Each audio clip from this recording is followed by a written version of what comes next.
Olá, bom dia. O Arão desta sexta-feira, 19 de março, já está no ar. Está chegando um alívio para quem sofre as consequências econômicas da pandemia. O auxílio emergencial recomeça no mês que vem. O governo federal enviou ao Congresso as medidas provisórias que definem as regras do novo pagamento. Serão 4 parcelas com valores entre R$ 150 e R$ 375. Mais de 45 milhões de pessoas vão ser beneficiadas. E o dinheiro vem no momento em que a economia está praticamente parada. Enquanto isso, a luta é grande para reduzir a transmissão do vírus e garantir uma folga para a rede de saúde nos estados e municípios. Em São Paulo, o governo anunciou a criação de mais leitos de UTI. Guilherme Pimentel, bom dia. Oi, Kovalik, bom dia para você. Aqui na cidade de São Paulo, a ocupação dos leitos dos hospitais chegou a 88%. Está cada vez mais difícil encontrar uma vaga nos hospitais. Hoje, 475 pessoas aguardam na fila de espera para uma transferência e para tentar atender a essa demanda crescente, a Prefeitura anunciou ontem a conversão de 3 hospitais municipais no que ela está chamando de hospitais de catástrofe. Os pacientes que não são de Covid-19 serão transferidos para outras unidades aqui na cidade e esses 3 hospitais vão atender apenas casos mais graves de Covid-19 e com isso a Prefeitura espera liberar 640 leitos nas próximas 24 horas. Leitos, no entanto, que vão durar apenas pelas próximas 2 semanas. A gente vai falar mais sobre isso daqui a pouco. Combinado. Confira agora os outros assuntos em destaque no Arão de hoje. A morte do senador Major Olímpio em São Paulo, vítima da Covid. Em Brasília, parlamentares homenagearam um colega. Câmara dos Deputados derruba vários vetos do presidente Jair Bolsonaro ao pacote anticrime. Presidente do Banco do Brasil pede demissão. André Brandão deixou o cargo depois de meses de desgaste. Força Aérea prende 3 militares e a mulher do sargento detido na Espanha, transportando cocaína num avião da comitiva presidencial. A Agência Europeia de Medicamentos descarta a ligação da vacina de Oxford com casos de trombose. Federação Paulista de Futebol desiste de levar jogos do campeonato para outros estados. E hoje é sexta-feira, último dia do verão e uma data importante para milhares de pessoas, milhões de pessoas no Nordeste. A gente tem falado disso aqui no Arão, não é mesmo, Jaqueline? Sim. Oi, Cova. Bom dia. Bom dia para vocês também. Hoje é dia de São José, padroeiro do Ceará, mas com um detalhe muito especial. Sabe que se chover nesse dia, significa que a quadra chuvosa ou período chuvoso terá muita chuva, ou seja, muita fartura. Vou criar um suspense? Vamos. Vou dizer só o seguinte, tem previsão de chuva? Tem para a região, mas a quantidade e como isso vai acontecer daqui a pouco. Só digo que a ZECIT, a zona de convergência intertropical, vai ajudar bastante nessa situação. E chove em grande parte do país também. Hoje vamos falar também sobre a chegada do outono, sim, amanhã, às 6h38 da manhã. E pelo que os modelos meteorológicos indicam, teremos um bloqueio atmosférico logo no início do outono. Significa uma massa de ar seco. Daqui a pouco vou trazer todos esses detalhes e vamos também falar sobre as principais notícias do Brasil e do mundo agora, no Arão. Que só está começando. São Paulo aperta ainda mais as regras para aumentar o isolamento social. Feriados vão ser antecipados e o rodízio de veículos passa a valer durante a madrugada. Para você que não é aqui de São Paulo, uma pequena explicação. Uma vez por semana, nós que moramos aqui somos obrigados a deixar o carro em casa sob pena de multa. Essa proibição ocorre normalmente durante o dia. Agora vai ser de noite, a partir de segunda-feira. Dá uma olhada no que vai mudar. Não tem mais tanta gente na rua, mas a pandemia avança. Mesmo com a fase emergencial em vigor, nos horários de pico, o transporte público continua cheio demais. Para tentar diminuir esse movimento, o prefeito de São Paulo cancelou o rodízio de veículos no começo e no fim do dia. A partir de segunda-feira, vai ser das 8 da noite às 5 da manhã, mesmo horário do toque de recolher. A cidade que nunca parou precisa parar para que a gente não tenha mais casos como esse de pessoas que não conseguem ser atendidas e vêm a óbito por falta de atendimento. O prefeito estava se referindo a Renan Ribeiro Cardoso. A vítima é um jovem de 22 anos que morreu no dia 13, depois de 2 dias internado nesta unidade de pronto atendimento na zona leste da capital paulista. Pelo menos 79 pessoas já morreram no estado de São Paulo à espera de um leito de UTI. Só na cidade de São Paulo, a fila de espera por um leito de UTI tem 475 pessoas. A Camila espera há uma semana uma dessas vagas para a avó. Porque ela está com Covid e o estado dela está cada dia pior. A gente não dorme, a gente não come, a gente não tem vida. No Hospital São Paulo, ligado à Universidade Federal, pacientes com e sem Covid estão juntos no corredor. Funcionários dizem que 40 pessoas ocupam o espaço construído para 15. Até o oxigênio tem que ser compartilhado. Foram anunciados mais 640 leitos e hospitais ganharam um novo nome. O município tem 2 hospitais de catástrofe na cidade. Esses hospitais de catástrofe, eles têm condição exatamente de instalação de leitos com oxigênio, tanto para baixa e média complexidade, como também leitos de UTI. O prefeito de São Paulo anunciou também que está antecipando 5 feriados municipais, 2 deste ano e 3 do ano que vem, para criar um feriadão de 10 dias seguidos, emendando com a Sexta-feira Santa. Começa sexta-feira da semana que vem, dia 26, e vai até domingo, 4 de abril. A gente também antecipou os feriados no ano passado e com isso a gente teve uma melhora nos índices de circulação aqui da cidade de São Paulo. Se a gente voltar a ter aqueles bons índices de 60%, certamente a gente vai reduzir a quantidade de casos aqui na cidade. Entre os médicos, há dúvida se a medida vai surtir efeito. O grande receio é que as pessoas decidam por fazer festas, fazer encontros ou se deslocar, né, para outras, aluga chácara, aluga casa. Antecipar os feriados agora, na verdade, eles podem fomentar ou facilitar, né, mais aglomeração do que deixar as pessoas reclusas dentro de casa. A cidade de São Paulo também deve começar na semana que vem a pagar um auxílio emergencial para mais de 1 milhão de pessoas. A prefeitura vai gastar de março a maio R$500 bilhão. E o Rio de Janeiro vai fechar as praias nesse fim de semana e também planeja antecipar os feriados para tentar esvaziar as ruas e, com isso, limitar o contágio. O Paulo Mário Martins explica o que a prefeitura carioca pretende fazer.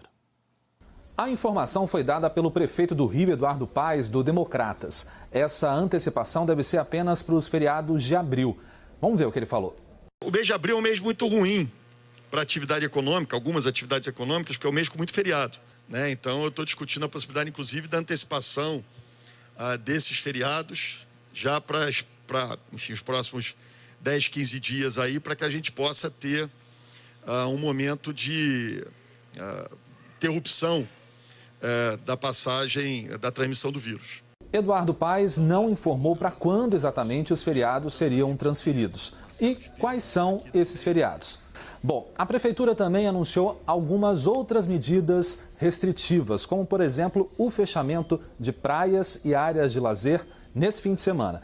A medida começa a valer a partir das 0 hora de sábado. Além disso, a prefeitura estuda também outras medidas.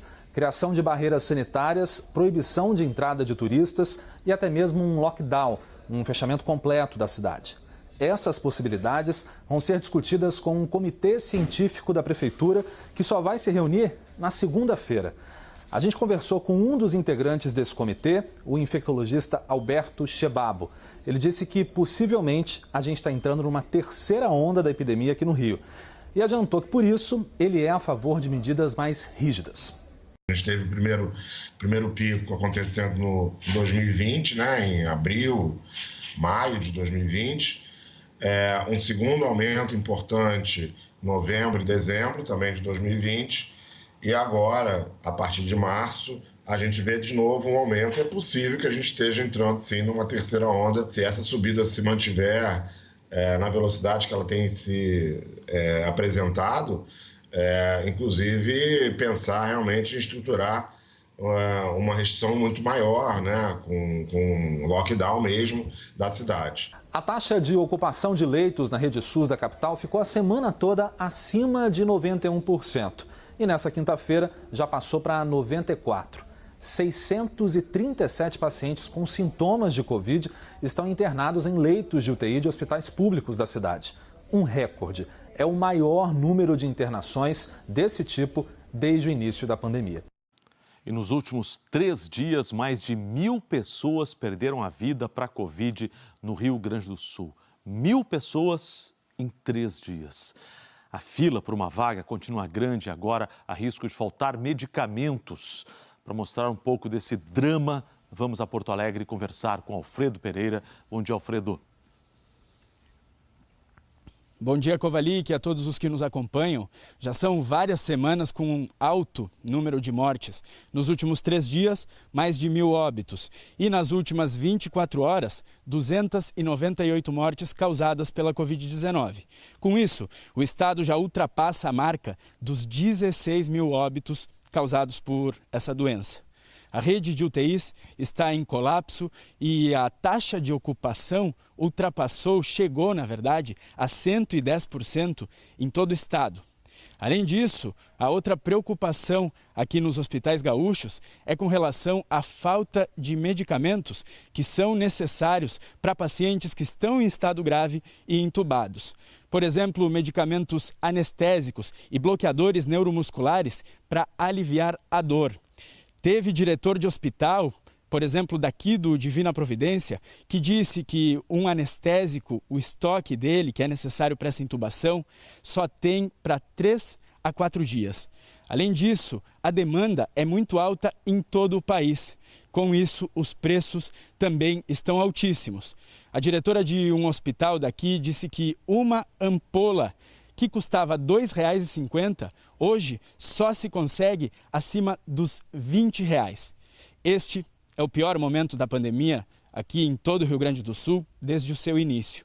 E em Porto Alegre não é diferente, como a gente confere agora na reportagem do Cristiano Dalcin. A ocupação geral das UTIs no Rio Grande do Sul está em 109%. Em Gramado, o único hospital está superlotado. 2 idosas que estavam internadas morreram em 3 dias, foram 10 mortes por Covid. Só uma vítima tinha menos de 60 anos. Na capital, o avanço da Covid fez o número de mortos passar de 1.000 nesta quinta-feira, na contagem feita desde o início do ano. Esse levantamento da Secretaria Municipal de Saúde impressiona porque, em menos de 3 meses, Porto Alegre atingiu mais da metade das vítimas de todo o ano passado. A gente pode levar em conta a questão do final do ano, nós podemos levar em conta a questão do carnaval, a questão da praia e essa questão da nova cepa. Eu acho que é um somatório de tudo isso, né, que fez com que essa curva chegasse a esse momento. Nos últimos 3 dias, nós temos tido uma diminuição das entradas de casos aqui na nossa regulação de Porto Alegre, né? E estamos todos nós aqui de mãos dadas, né, torcendo para que isso continue sendo assim nos próximos dias, né? O prefeito Sebastião Melo diz que a Guarda Municipal vai usar drones para tentar impedir aglomerações e que, por enquanto, não pensa em fechar parques e praças. Para garantir que as pessoas cumpram a lei e usem máscaras nas ruas, Melo aposta no diálogo. E sair multando porque a pessoa não tem uma máscara não vai ter nenhuma eficácia aí, tá? Eu acho que a gente tem que conversar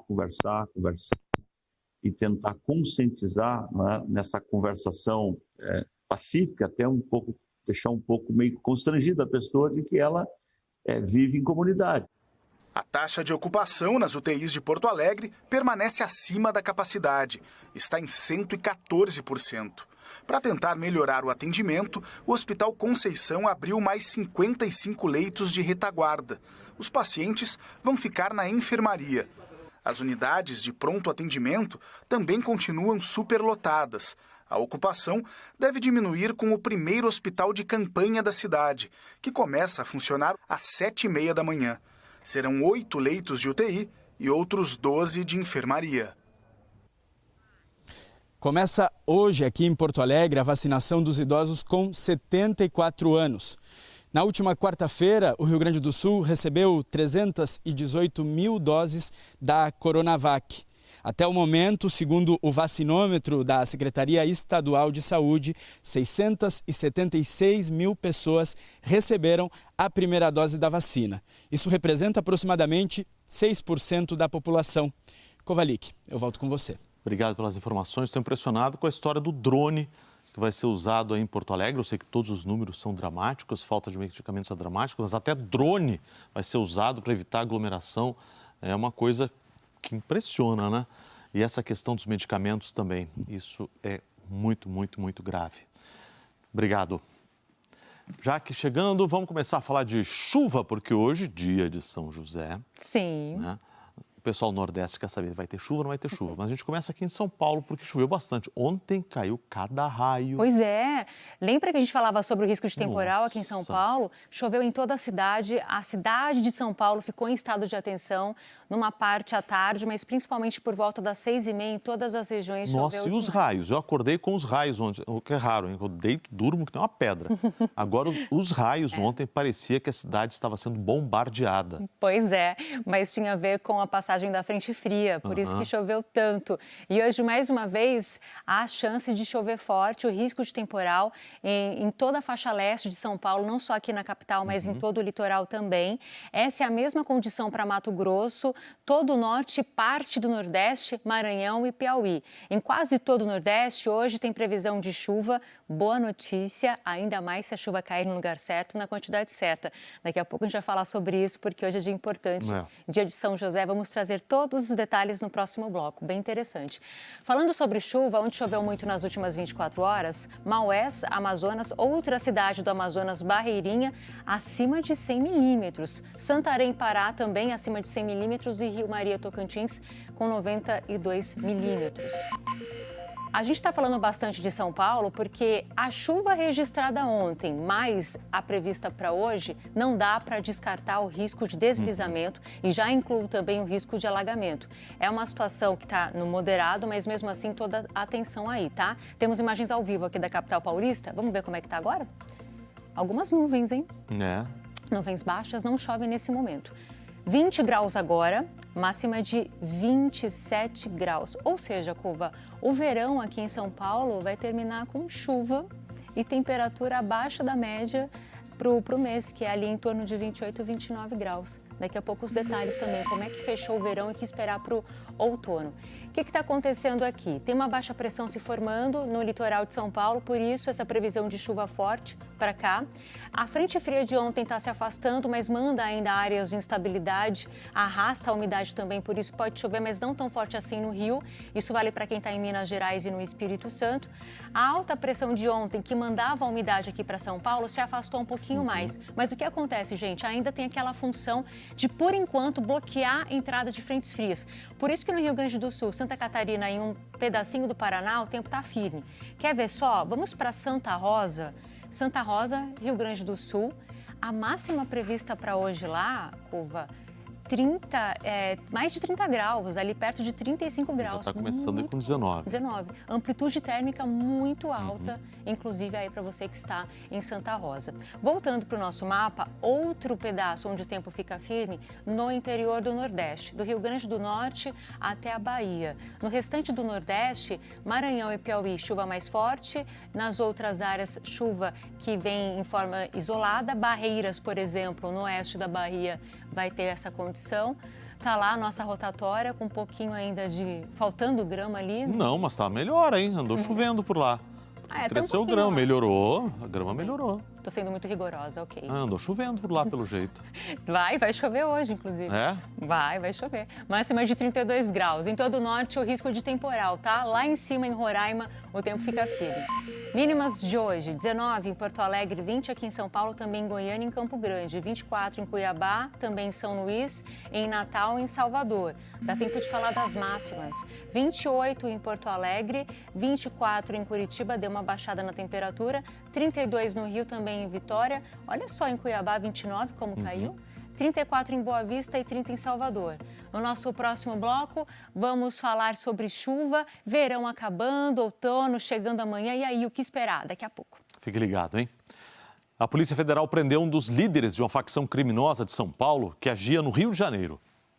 Edmar Francisco dos Santos, conhecido como I-30, foi preso em São Paulo. Segundo as investigações, ele é responsável por todas as ações da facção no estado do Rio, como a venda de drogas e o recrutamento de novos bandidos. Uma mulher foi presa no aeroporto do Galeão, no Rio, com dólares presos no corpo. Ela tentava embarcar para o Acre com cerca de 40 mil dólares escondidos. Segundo a Polícia Federal, não houve comprovação de origem legal do dinheiro que foi apreendido. A Força Aérea Brasileira prendeu 3 militares e a mulher do sargento detido na Espanha em 2019, transportando cocaína em um avião da própria FAB. As prisões foram uma determinação da Justiça Militar. O Ministério Público Militar investiga se os 4 são cúmplices do sargento Manuel Silva Rodrigues, que estava num voo de apoio da comitiva do presidente Jair Bolsonaro ao Japão. O sargento foi preso numa escala no aeroporto de Sevilha ao tentar passar com 39 quilos de cocaína. Até agora não se sabe quem forneceu a droga, nem se houve envolvimento de outras autoridades. O caso também é investigado na Justiça Comum. A Força Aérea Brasileira informou que a investigação corre sob sigilo de justiça. A defesa de Wilkelene Rodrigues declarou que não há qualquer fato novo que justifique a prisão e que ela está sendo processada por ser mulher do sargento Manuel. A defesa do tenente-coronel Alexandre Augusto Piovesan disse que ele é inocente. Nós não conseguimos contato com as defesas dos sargentos Jorge Luiz da Cruz Silva e Márcio Gonçalves de Almeida. Alessandro Jodar, bom dia, boa sexta e já adianta um bom fim de semana. O que temos aí para todos nós? Bom dia, Kovalik, bom dia para todo mundo. Bom, a gente começa falando da situação da pandemia no Brasil, que cada dia tem afetado mais e mais as competições esportivas. E o Edgar Alencar atualiza para a gente como ficam os campeonatos estaduais nesse momento, principalmente o de São Paulo. A Federação Paulista, ela não queria parar o torneio, Kovalik, mas não teve jeito. Os dirigentes pensaram em alternativas para manter o campeonato, desde jogar fora de São Paulo até levar o caso à justiça, mas não conseguiram convencer as autoridades e, nesse momento, decidiram parar. O governo de São Paulo proibiu eventos esportivos até 30 de março.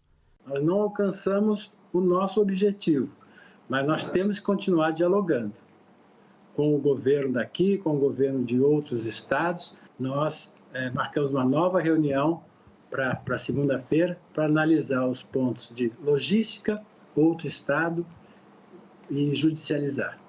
Em Minas Gerais, o governador Romeu Zema anunciou que o Campeonato Mineiro será paralisado a partir de segunda-feira até o fim deste mês. Apenas essa rodada até domingo é que acontecerá. São pouquíssimos jogos e que estarão totalmente dentro dos procedimentos de segurança. E a partir daí, tudo suspenso. O que nós queremos são medidas abrangentes que incluam todos.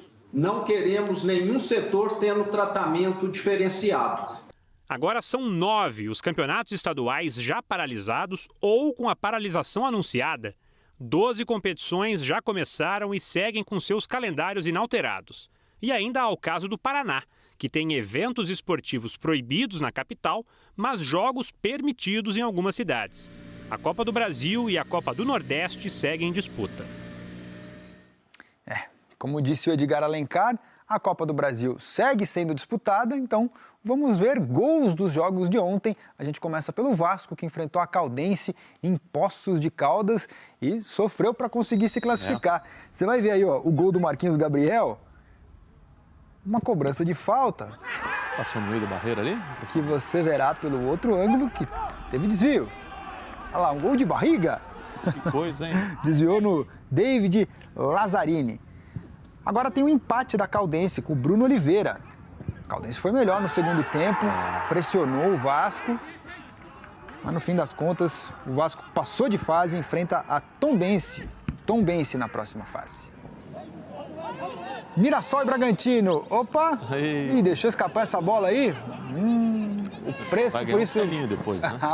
Calma, Kovalik, você está com pressa.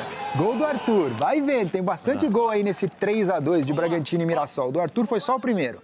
Vem um empate do Mirassol agora com o Reinier de cabeça, só na segunda tentativa, né? Você viu que ele tentou duas vezes para fazer o gol de cabeça. O pessoal reclamou pra caramba ali, hein? O Júlio César, né, o goleiro do Bragantino, quis argumentar que estava impedido ali, mas não estava não. Tava não. Virada do Mirassol, Moraes. Que isso? Você viu o drible? Rapaz. Foi um gol bonito. Mirassol na frente. Mirassol estava se classificando. Um cortezinho ali. De esquerda? É. O Bragantino voltou com tudo no segundo tempo e o Ítalo, no primeiro minuto, já empatou a partida. Olha aí, o Aderlan cruzou a bola na cabeça dele. O Muralha e agora um futebol moderno. A famosa futebol entendeu? moderno. A gente até passou um pano na primeira, falou, vamos arredondar pra cima. Ô, golaço, hein? Mas teve um desvio ali, né?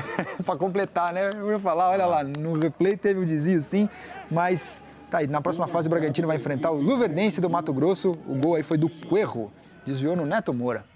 E agora?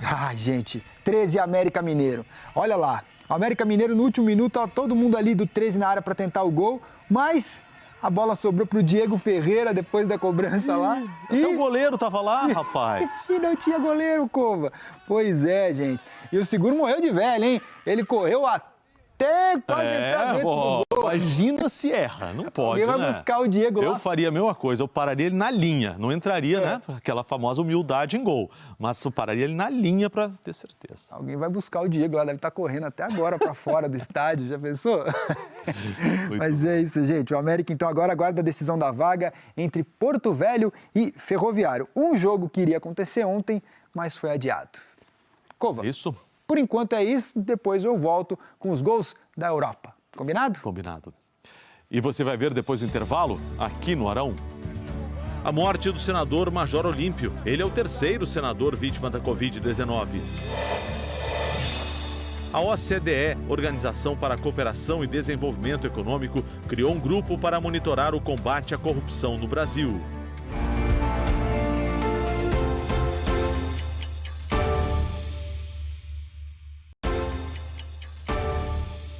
Às 4h32, pelo horário de Brasília, o Hora 1 vai atualizar para você os números da pandemia. O Brasil registrou mais 2.659 mortes, segundo o consórcio de veículos de imprensa.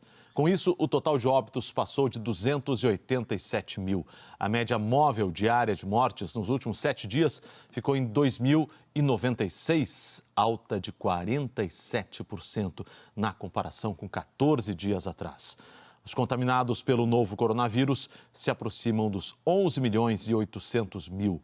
Ainda de acordo com os dados do consórcio, quase 11 milhões de pessoas receberam até agora pelo menos uma dose da vacina anti-Covid. Entre as vítimas da Covid está mais um senador, o Major Olímpio do PSL de São Paulo. Ele estava internado aqui na capital paulista. O Senado decretou luto. Major Olímpio estava na UTI do Hospital São Camilo, em São Paulo, desde o dia 5 de março. Na época, escreveu nas redes sociais: segundo o médico, meu quadro está evoluindo bem, apesar da gravidade, e tenho fé que em breve estou de volta ao combate.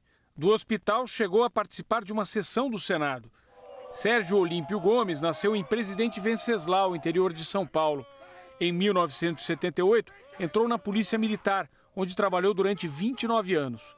Começou na política em 2006, quando foi eleito deputado estadual. Chegou à Câmara dos Deputados em 2014. Em 2016, ficou em 6º lugar na disputa pela Prefeitura de São Paulo. 2 anos depois, já no PSL, então o partido do presidente Jair Bolsonaro, Major Olímpio concorreu a uma vaga ao Senado. Se tornou o senador mais votado do Brasil em 2018, ultrapassando os 9 milhões de votos. Um dos mais fiéis aliados do presidente Bolsonaro no Senado, no início do mandato, o parlamentar tinha como a principal bandeira a defesa das forças de segurança pública. E era um dos maiores defensores da Lava Jato. Era favorável ao fim do foro privilegiado e à prisão após condenação em segunda instância. E foi justamente a saída de Sérgio Moro do Ministério da Justiça um dos principais motivos que levaram o Major Olímpio a se afastar do governo. Os desentendimentos com o senador Flávio Bolsonaro também reforçaram o distanciamento. Chegou a afirmar que se sentia traído pelo presidente porque Bolsonaro protegia os filhos com mania de príncipes. Nós apoiamos o presidente Bolsonaro. Não reconheço no país ainda a monarquia, a dinastia, filho príncipe, nada disso. Aliás, é o que está desgastando muito ao presidente, são filhos com mania de príncipe. Foi um crítico do governo no combate à pandemia. Em um vídeo publicado nas redes sociais, criticou o presidente Bolsonaro em relação às falhas na compra de vacina e às críticas à Coronavac do Instituto Butantan. não dá para ficar dizendo ou negando a necessidade da vacinação como o único caminho que a humanidade tem, gente. Reconhecidamente. Eu vou tomar a Coronavac. Assim que tiver certificado, eu tomo. Tomo com transmissão para o Brasil todo. Se tiver qualquer das vacinas, eu vou ser o primeiro a tomar. No fim de abril do ano passado, o Major Olímpio reagiu à declaração do presidente quando o Brasil chegou a 5.000 mortes pela Covid. Bolsonaro disse: e daí, lamento, quer que eu faça o quê? Eu sou Messias, mas não faço milagre. Ninguém espera por milagres, mas o que cada brasileiro espera de fato, de cada um de nós que tem responsabilidade pública, é que haja um comprometimento cada vez maior, um trabalho cada vez mais intenso para diminuir o número de mortes e minimizar os efeitos dessa pandemia. É a nossa obrigação. Em janeiro deste ano, foi um dos que pediram ao Procurador-Geral da República, Augusto Aras, a abertura de um inquérito para investigar a responsabilidade do então ministro da Saúde, Eduardo Pazuello, na crise da saúde pública, em especial em Manaus. Ele encaminhou para o Supremo Tribunal Federal, que deverá proferir uma decisão, mas tenho certeza absoluta que o caminho é uma apuração rigorosa e que sejam responsabilizados todos os agentes públicos, não só o ministro, que estejam envolvidos em condutas omissivas ou comissivas que possam colocar em risco a saúde da população brasileira. Em fevereiro, participou de máscara de uma manifestação contra o fechamento do comércio em Bauru, interior de São Paulo. Formado em Direito, Jornalismo e Educação Física, Major Olímpio também publicou livros sobre segurança pública. Ele faria aniversário no sábado. Iria completar 59 anos. O senador era casado e tinha 2 filhos. A morte do senador Major Olímpio mexeu com a rotina no Congresso e aumentou a pressão por medidas mais eficazes no combate à pandemia. Parlamentares de vários partidos lamentaram nas redes sociais a perda do colega e, como forma de homenagem, têm compartilhado um vídeo de janeiro deste ano em que o senador defende a vacinação como única forma de vencer o coronavírus. Não se trata de defesa de ideologia, partido político ou preferência pessoal. O único caminho para combater o coronavírus é a vacinação da população. Vidas brasileiras importam. Quero ser vacinado. Participe, apoie e multiplique. O Major Olímpio é o 3º senador a morrer vítima da Covid. Harold de Oliveira, do PSD do Rio de Janeiro, morreu em outubro. E José Maranhão, do MDB da Paraíba, no mês passado. Ao saber da morte do Major Olímpio, o presidente do Senado, Rodrigo Pacheco, decretou luto oficial de um dia no Congresso. Um homem de posições muito firmes, defensor de suas ideias, que sucumbiu a coronavírus. Quero prestar os meus sentimentos à sua família, aos seus amigos, ao povo do estado de São Paulo, que o elegeu com mais de 9 milhões de votos. Pela manhã, antes de saber da morte do Major Olímpio, Rodrigo Pacheco se reuniu com líderes dos partidos e ouviu pedidos para que cobrasse ações do presidente Bolsonaro contra a pandemia. Houve até apelos pela abertura da CPI, já aprovada, mas ainda não instalada, para investigar se houve omissão do governo federal. Pacheco, então, postou uma mensagem cobrando uma ação nacional de combate ao coronavírus. Ele escreveu: sentar à mesa, planejar e agir o mais rapidamente possível. Isso é fundamental. A situação crítica do Brasil exige a coordenação do presidente da República, ações do Ministério da Saúde e toda a colaboração dos demais poderes, governadores, prefeitos e instituições. O presidente da Câmara, Arthur Lira, também lamentou a morte do Major Olímpio e desejou os sentimentos aos familiares e amigos do senador.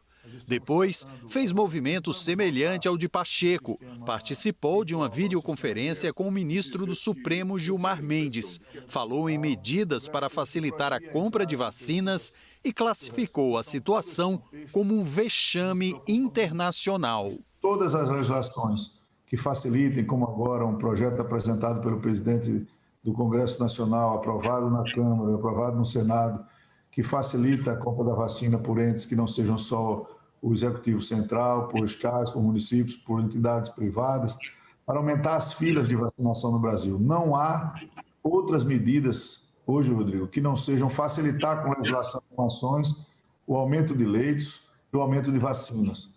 Os brasileiros, eles precisam ter esse conforto e nós precisamos evitar essa agonia e esse vexame internacional.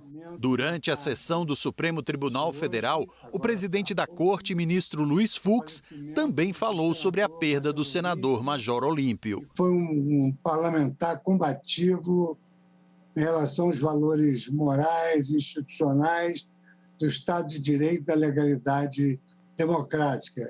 O suplente do Major Olímpio no Senado é o empresário Alexandre Giordano, de 47 anos. A assessoria do presidente do Senado, Rodrigo Pacheco, ainda não informou quando Alexandre Giordano será convocado e empossado, caso deseje assumir a função. Olha a notícia da madrugada, hein? A blitz do governo de São Paulo contra as aglomerações ilegais fechou mais uma casa noturna agora, de madrugada, desta vez em Carapicuíba, na região metropolitana da capital paulista. O Rômulo Dávila tem as informações ao vivo. Bom dia, Rômulo. Oi, Kovalik, bom dia para você, bom dia a todos que estão nos acompanhando aqui no Hora 1. Como você bem falou, notícia da madrugada, os fiscais chegaram nessa casa noturna que fica aqui em Carapicuíba, na região metropolitana de São Paulo, por volta da 1h da madrugada. É mais um trabalho dessa blitz do governo estadual, que conta aí com o PROCON, com a Vigilância Sanitária, Polícia Civil, Polícia Militar, entre outros órgãos aqui do estado. Você está vendo aí algumas imagens de como estava a casa noturna no momento em que os fiscais chegaram. De acordo com a polícia, cerca de 100 pessoas estavam nesse local, bebendo bebidas alcoólicas, estavam usando também narguilé, que é uma espécie de cachimbo compartilhado entre as pessoas, né, entre os consumidores dessa casa noturna. É claro, aquilo que a gente já imagina, né, mas que vale a pena falar e reforçar, quase ninguém usando máscara. Algumas pessoas, inclusive, na hora que os fiscais chegaram, improvisaram com a camiseta. Outras pessoas simplesmente não usaram. Por conta disso, os responsáveis pela festa, alguns funcionários e também algumas pessoas que estavam sem os documentos nessa casa noturna, foram trazidos aqui para a delegacia, 1º Distrito Policial aqui de Carapicuíba, para prestar depoimento. Essa ocorrência ainda está em andamento, essas pessoas ainda estão falando, só que a multa para essa casa noturna é bem salgada. Pelo PROCON, ela pode ir de R$ 700 até 10 milhões de reais. Daqui a pouquinho a gente vai ter um balanço de quantas pessoas exatamente estavam nessa casa noturna. E é isso, Kovalik, os sem noção da vez são aqui de Carapicuíba. Sem noção, sem máscara, sem empatia, sem responsabilidade. Para parar por aí, porque a lista é grande. Volto com você. A lista é grande, a irresponsabilidade também, né, Rômulo? Novidades, avisa aí, volta para contar para a gente, tá? Por favor. Até mais. A Prefeitura de São Paulo anunciou uma série de medidas para tentar conter o avanço da pandemia. Enquanto isso, a gente viu aí, né? Casa noturna funcionando lotada, pessoal sem máscara. Mas a Prefeitura vai antecipar feriado, vai mudar o rodízio de veículos e vão ser criados novos leitos para atender pacientes com Covid. Nós vamos conversar ao vivo agora com Guilherme Pimentel. Mais uma vez, bom dia, Guilherme.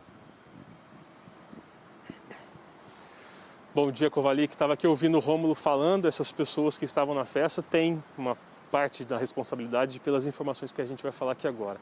A capital, Kovalik, tem quase 500 pessoas em uma fila de espera para leitos nos hospitais. Ontem foi confirmada a primeira morte de um paciente na fila aqui no município, na cidade de São Paulo, um jovem de 22 anos na zona leste da capital, e agora ao menos 79 pessoas já morreram em todo o estado aguardando por leitos nos hospitais. Com quase 90% de ocupação dos leitos, a Prefeitura da capital vai tentar criar 640 novas vagas a partir da transferência de pacientes que não são de Covid-19, que fazem outros tratamentos, de 3 hospitais municipais da cidade. Esses pacientes serão direcionados para outras unidades de saúde e esses 3 hospitais vão se dedicar exclusivamente aos casos mais graves de Covid-19. A Prefeitura espera criar essas vagas ainda nesta sexta-feira, ao longo das próximas 24 horas, e está chamando essas unidades, esses hospitais, de hospitais de catástrofe. A gente vai ver mais sobre isso na reportagem do Wallace Lara. Agora tem um muro onde antes era a entrada de pacientes do hospital. A medida foi adotada para evitar tumultos no hospital do Jabaquara, que agora só tem essa entrada lateral para os pacientes.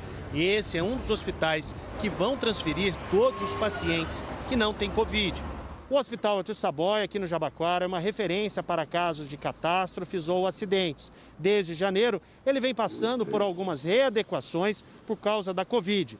Uma mudança que ocorreu foi no protocolo de atendimento. Desde o último sábado, quem não é considerado caso de urgência ou emergência é direcionado para outros hospitais aqui da região. Foi o caso do filho do seu Olavo. O rapaz, com dor de cabeça e problemas na visão, ficou do lado de fora aguardando a chegada de uma ambulância do SAMU para ser levada a outro hospital. Tem mais ou menos uma hora e tanto aqui. Esperando. E se chegar lá, ele não vai atender. O problema é esse.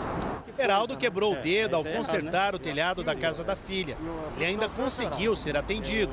Eu já fiquei uma vez internado. Eu acho importante que tenha que ser atendido. Aqui no Saboia serão criados, no total, 360 leitos para o tratamento da Covid.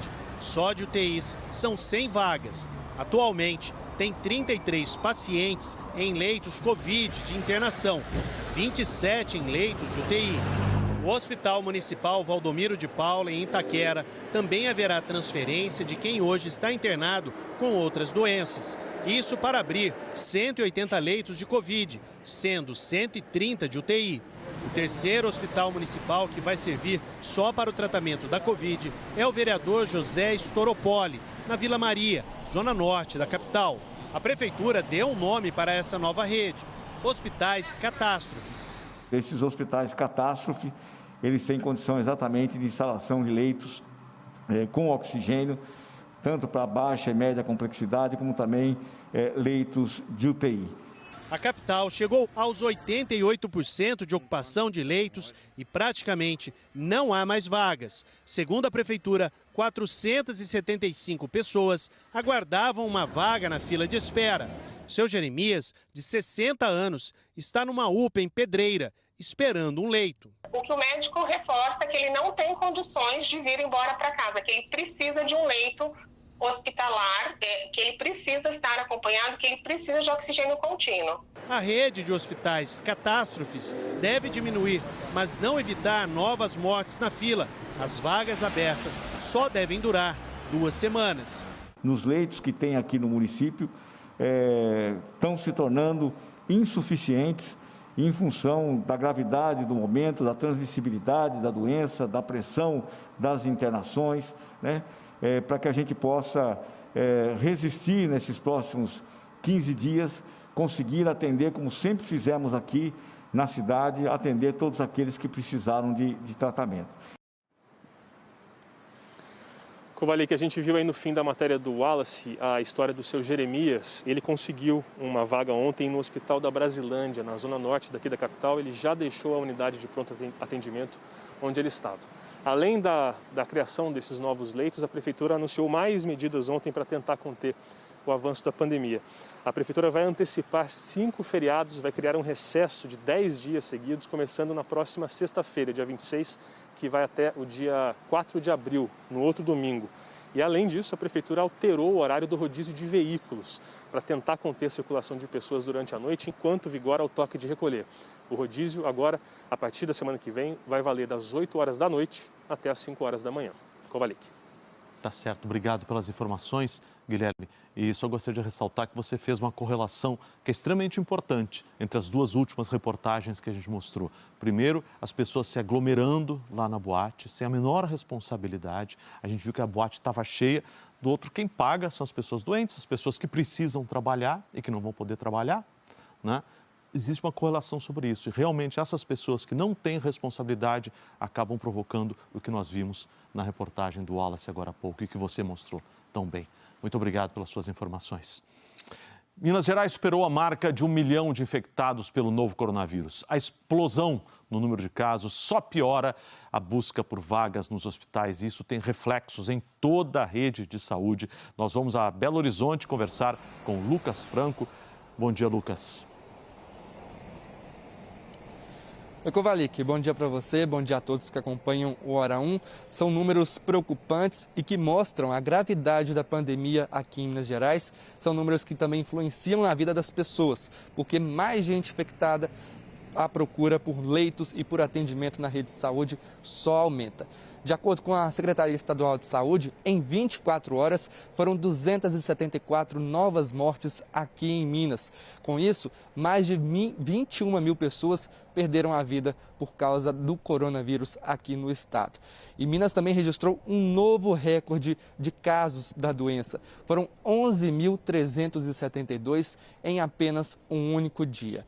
E essa procura por leitos vai gerando uma crise no sistema de saúde. Em Governador Valadares, no leste do estado, por exemplo, uma idosa de 82 anos morreu enquanto aguardava por um leito de UTI. Aqui em Belo Horizonte, a prefeitura abriu novos leitos na rede SUS. Enquanto isso, na rede particular, a fila de espera não para de aumentar. Vamos ver na reportagem de Ricardo Soares. Cada minuto que passa está levando embora as últimas forças da Lidiane. Não desejo isso para ninguém. É doído. É doído. Você tá... É como se faltasse o ar também. Sabe? Você não tem o que fazer. A única coisa que eu estou fazendo é tentando ligar para todo mundo, tentando correr atrás dos médicos, ligando para as clínicas. O desespero bateu porque o pai dela está em estado grave no hospital do Ipseng, em Belo Horizonte, esperando a única coisa que pode salvar a vida dele agora, um leito de UTI. Seu Adson, 76 anos, sempre teve saúde boa, até esbarrar com a Covid. Sexta passada ele passou mal, foi para a sala de emergência. No sábado foi entubado na sala de emergência mesmo, ele está entubado fora do CTI. O problema é que o rim dele está parando de funcionar. E eles estão precisando fazer uma hemodiálise. E não tem vaga, nem lá, não conseguiu nenhuma vaga desde sábado para o CTI. A ocupação das UTIs está acima dos 90% desde o início da semana. Em alguns hospitais não há UTIs disponíveis. O problema vem bater também na porta das unidades de pronto atendimento, que estão ficando saturadas. A prefeitura confirmou que a procura nas UPAs tem aumentado nos últimos dias. Disse que tem trabalhado para que todos os pacientes sejam atendidos. Nesta quinta-feira, o estado ultrapassou a marca de 1 milhão de casos e bateu mais um recorde de infectados nas últimas 24 horas. São 11.372 novos doentes.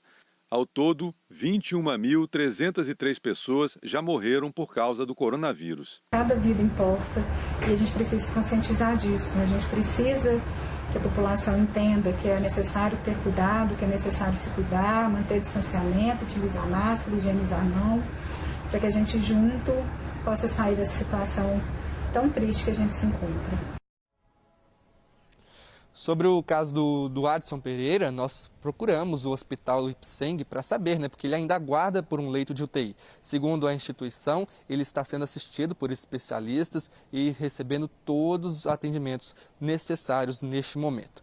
E aqui em Minas Gerais, a Assembleia Legislativa está apurando o caso de funcionários da Secretaria Estadual de Saúde que furaram a fila para receber a vacina contra a Covid-19 antes de grupos prioritários. Ontem, a Assembleia recebeu uma nova lista com 134 servidores que estão trabalhando à distância. Outros 731 não aparecem nem no portal da transparência do governo do estado. A Assembleia Legislativa vai receber os primeiros requerimentos ainda hoje.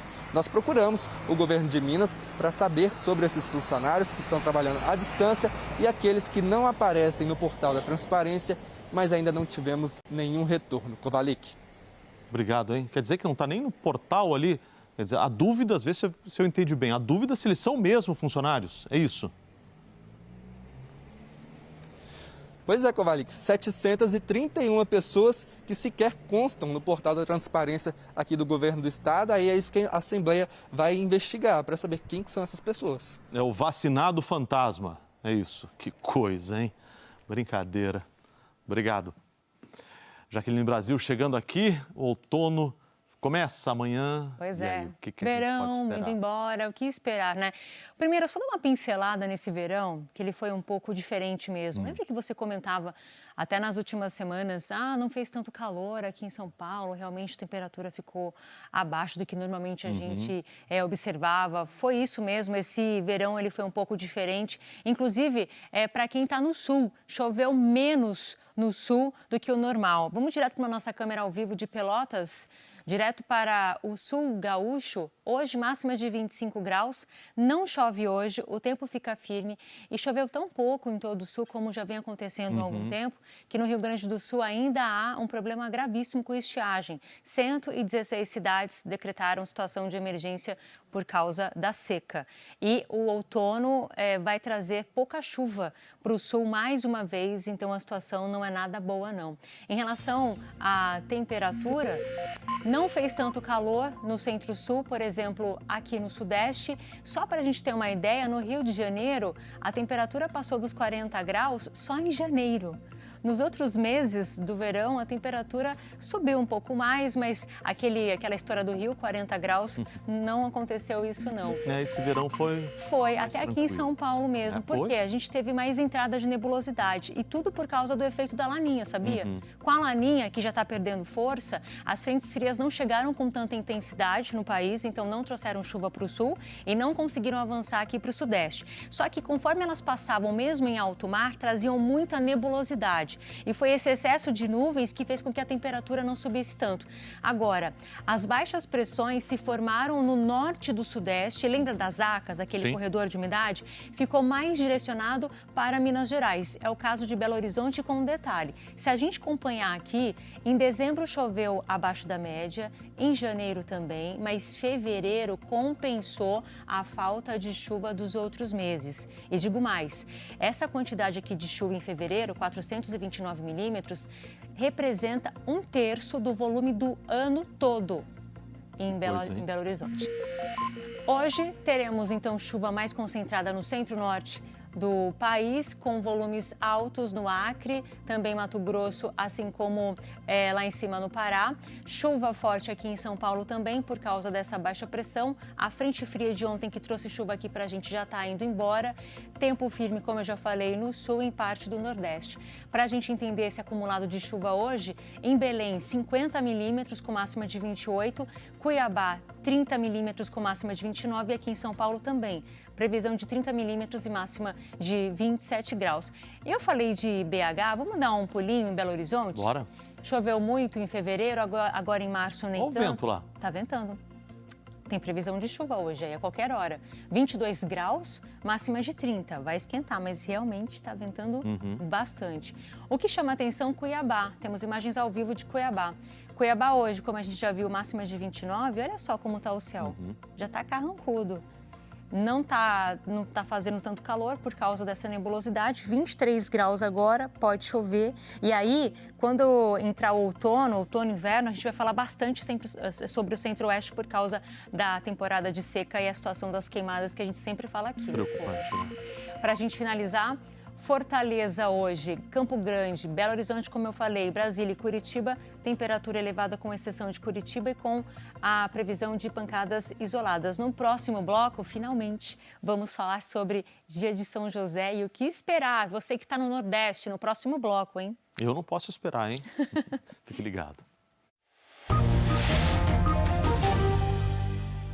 Os Estados Unidos se aproximam dos 100 milhões de vacinados. Com estoque de sobra, os americanos decidiram enviar vacinas da Oxford, ainda não aprovadas no país, para os vizinhos Canadá e México. De Nova York, o Jorge Pontual tem as informações. A porta-voz da Casa Branca disse que os Estados Unidos têm 7 milhões de doses da vacina Oxford AstraZeneca para pronta entrega.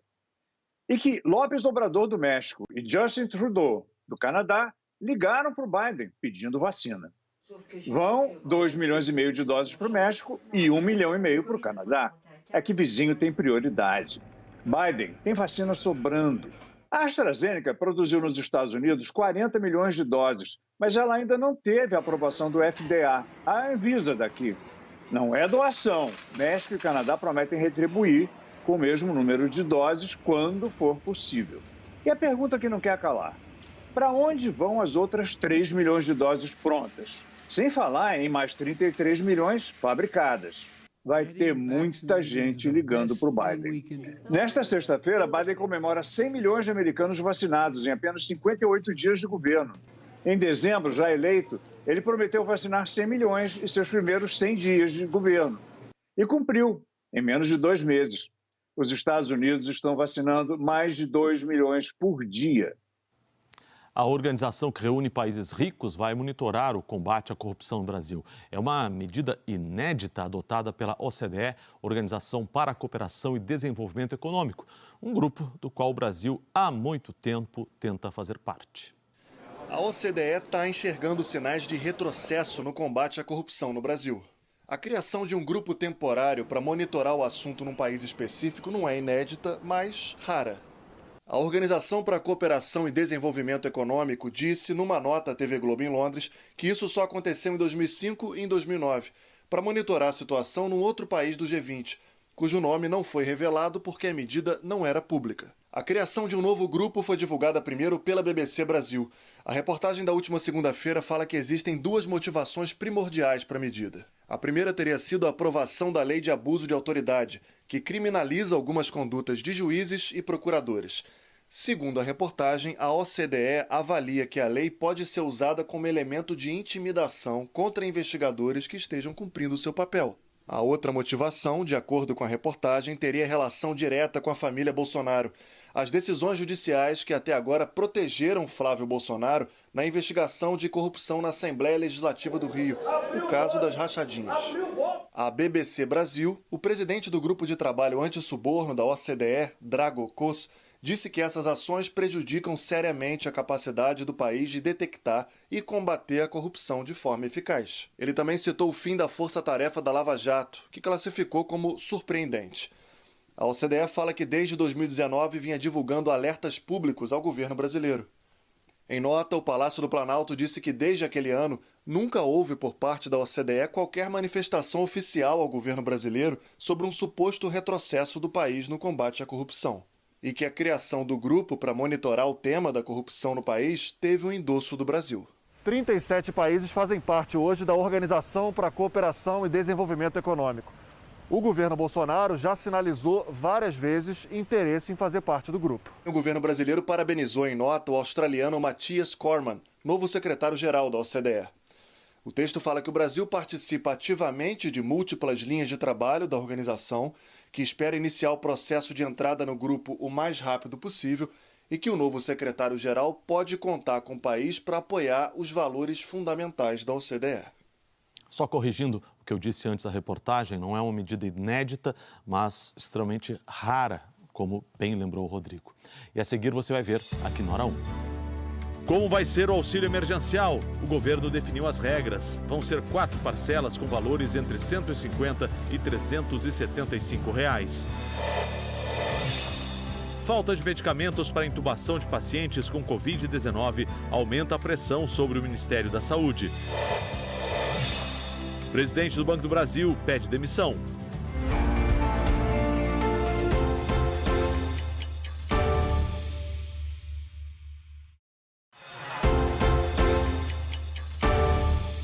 Cinco horas, 8 minutos pelo horário de Brasília, hora de volta. O Ministério da Economia já indicou um substituto para assumir a presidência do Banco do Brasil. É Fausto Andrade, diretor da BBC, administradora de consórcios, ligado ao banco. Ele deve ocupar a vaga de André Brandão, que pediu demissão. O pedido de demissão do presidente do Banco do Brasil foi comunicado no fim da tarde. Atendendo a uma exigência legal, o Banco do Brasil divulgou a informação a investidores por meio de fato relevante, comunicando que André Brandão entregou o pedido ao presidente Jair Bolsonaro, ao ministro da Economia, Paulo Guedes, e ao presidente do Conselho de Administração do banco, Hélio Magalhães. O comunicado explica que ele continua no cargo até 31 de março. André Brandão ficou cerca de 6 meses no comando do Banco do Brasil, indicado pela equipe econômica. Com experiência no mercado financeiro, ele foi diretor e presidente de bancos privados. A saída de André Brandão já era esperada desde janeiro, quando ele apresentou um programa de reestruturação do Banco do Brasil, com o fechamento de mais de 360 agências em centenas de municípios e um programa de demissão voluntária dos funcionários. A ideia era investir mais no atendimento eletrônico dos clientes. O presidente Jair Bolsonaro não gostou das mudanças propostas e também não queria desagradar os aliados no Congresso. Ele avisou ao ministro da Economia que ia demitir o presidente do banco. Pessoas próximas a André Brandão afirmam que ele passou os últimos 2 meses numa situação desconfortável e cobrava do governo uma solução. Ele é a 16ª baixa na equipe econômica. O Ministério da Economia indicou Fausto de Andrade Ribeiro para substituir André Brandão. O nome de Ribeiro será encaminhado a um comitê do Banco do Brasil. Fausto de Andrade tem 52 anos, é formado em administração e é funcionário de carreira do Banco do Brasil. Desde setembro do ano passado, como nós dissemos, ele estava no comando da BB Administradora de Consórcio. A Câmara dos Deputados derrubou vários vetos do presidente Jair Bolsonaro ao pacote anticrime. Um deles abria a possibilidade do uso das chamadas gravações ambientais, não só pela defesa de um réu, mas também pela acusação. 313 deputados votaram a favor da derrubada do veto. Apenas 99 foram contra. O chamado Centrão, que apoia o presidente Jair Bolsonaro, votou pela queda. Outros partidos ficaram divididos. A maioria das bancadas do Cidadania, Novo, PSC, PSL e Rede Sustentabilidade votaram a favor da manutenção do veto. O pacote anticrime foi aprovado pelo Congresso em 2019. O trecho que limita o uso das gravações ambientais não estava no texto original. Foi incluído pelos senadores e deputados e depois vetado pelo presidente Jair Bolsonaro, a pedido do então ministro da Justiça, Sérgio Moro. O texto diz que a captação ambiental feita por um dos interlocutores, sem o prévio conhecimento da autoridade policial ou do Ministério Público, poderá ser utilizada em matéria de defesa, quando demonstrada a integridade da gravação.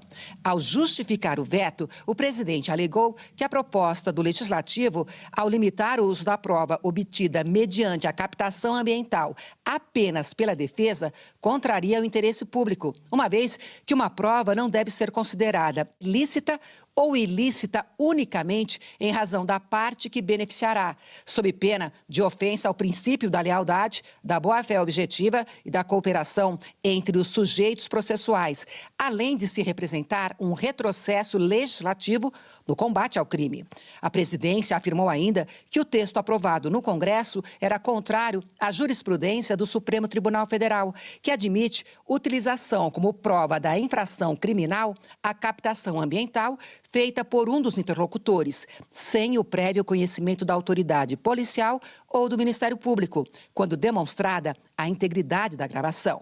Deputados que votaram pela manutenção do veto do presidente Bolsonaro afirmaram que limitar o uso das escutas enfraquece a investigação de crimes, particularmente os de corrupção. Cadê o ímpeto do combate à corrupção? Cadê aqueles parlamentares e o próprio governo que entraram na política, ou pelo menos se elegeram em 2018, dizendo que estavam aqui para combater a corrupção? A gente não vê mais isso. E é muito mais um argumento de quem quer encontrar justificativa para defender o indefensável e defender, na verdade, a proteção própria ou de terceiros e uma possibilidade de serem acusados contra algo que eles fizeram. Quem defendeu a derrubada do veto entende que a escuta ambiental, como prova para uma acusação, pode violar direitos. Permitir gravações sem autorização judicial, com a falsa ideia de que vai se combater com isso corrupção, quando, na verdade, isso, inclusive, se estende para outros crimes para além da corrupção. Trata-se de uma invasão clandestina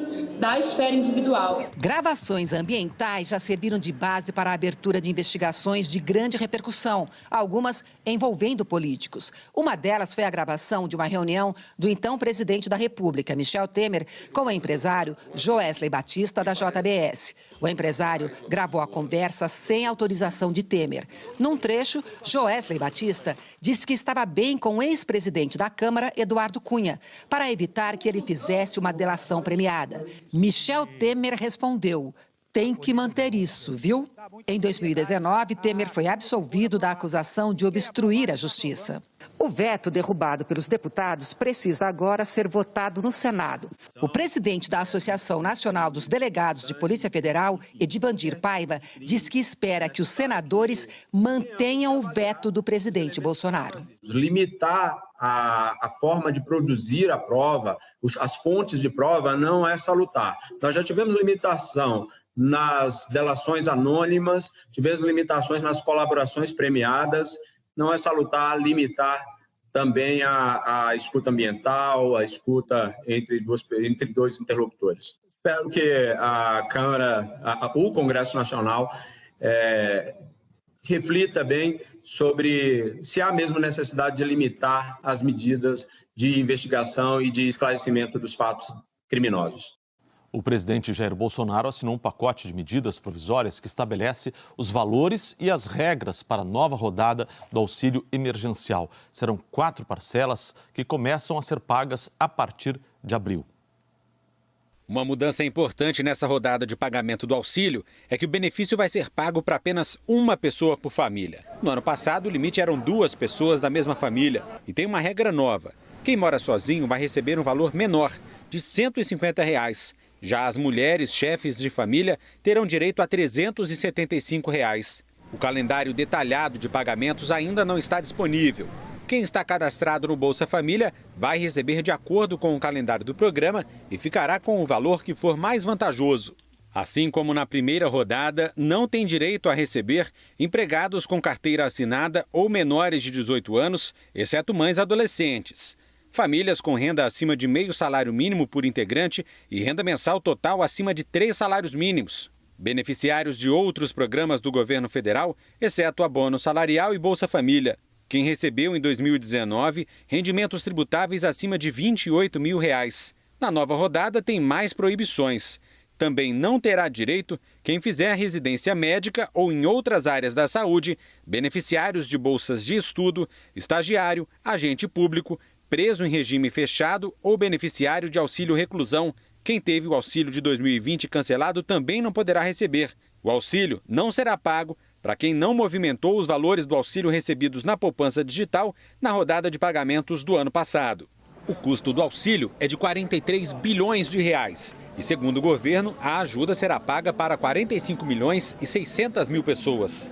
O Congresso ainda terá que aprovar as medidas provisórias enviadas pelo governo.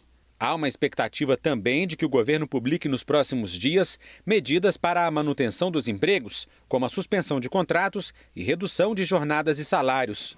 O auxílio emergencial foi finalmente encaminhado, mas ainda restam muitas cobranças à atuação do governo na pandemia. A mais recente é sobre a escassez de medicamentos para a intubação de pacientes. Estados e municípios cobram uma resposta imediata do Ministério da Saúde. Apesar do cenário grave e das medidas urgentes que devem ser tomadas, o Ministério da Saúde está ocupado com a transição dos titulares. O general Eduardo Pazuello e o médico Marcelo Queiroga têm participado de várias reuniões a portas fechadas. Queiroga esteve no Palácio do Planalto para um encontro com o presidente Jair Bolsonaro. Na entrada, ele pediu paciência. O presidente me deu autonomia para montar a minha equipe e eu peço a vocês um pouco de paciência, para que em curto prazo nós consigamos trazer medidas adicionais às que vêm sendo colocadas em prática para que esse cenário melhore. Praticamente todo o país sofre com a falta de remédios usados no procedimento de intubação. Os estoques de analgésicos e anestésicos, que servem para aliviar as dores dos pacientes, estão em níveis críticos. Na última reunião do Comitê de Emergência do Ministério da Saúde, os técnicos alertaram que os remédios em estoque vão se esgotar em 20 dias. Governadores e prefeitos cobram providências imediatas do presidente e do ministro da Saúde. O presidente do Conselho Nacional dos Secretários de Saúde defende que o governo importe remédios para intubação. Hoje a indústria nacional é incapaz de fornecer toda a medicação que a gente necessita diante da extensão do volume de pacientes que a gente teve de internar em leito de terapia intensiva. Urge o Ministério da Saúde não só fazer um registro de preço nacional, não só fazer requisição administrativa, mas a gente tem de começar a pensar sim em fazer uma compra internacional para abastecer o mercado nacional, sob pena de nos próximos dias a gente não ter essa medicação para fazer o manejo adequado dos pacientes em leito de terapia intensiva. O Ministério da Saúde requisitou da indústria farmacêutica 665 mil remédios utilizados na intubação. A Constituição permite que o governo use bens privados em caso de um possível perigo público. Mas governadores e prefeitos cobram uma ação efetiva do governo para garantir o abastecimento desses insumos. O estado de Alagoas voltou para a fase vermelha, mais restritiva. Novas medidas entram em vigor a partir de hoje. Em Maceió, a repórter Andréia Rezende tem as informações. Bom dia, Andréia. Oi, Kovalik, muito bom dia para você, bom dia a todos. Entre as medidas restritivas está a proibição de ficar na rua após as 21 horas. É a primeira vez que Alagoas tem toque de recolher. Durante o fim de semana, todo o comércio deverá ficar fechado.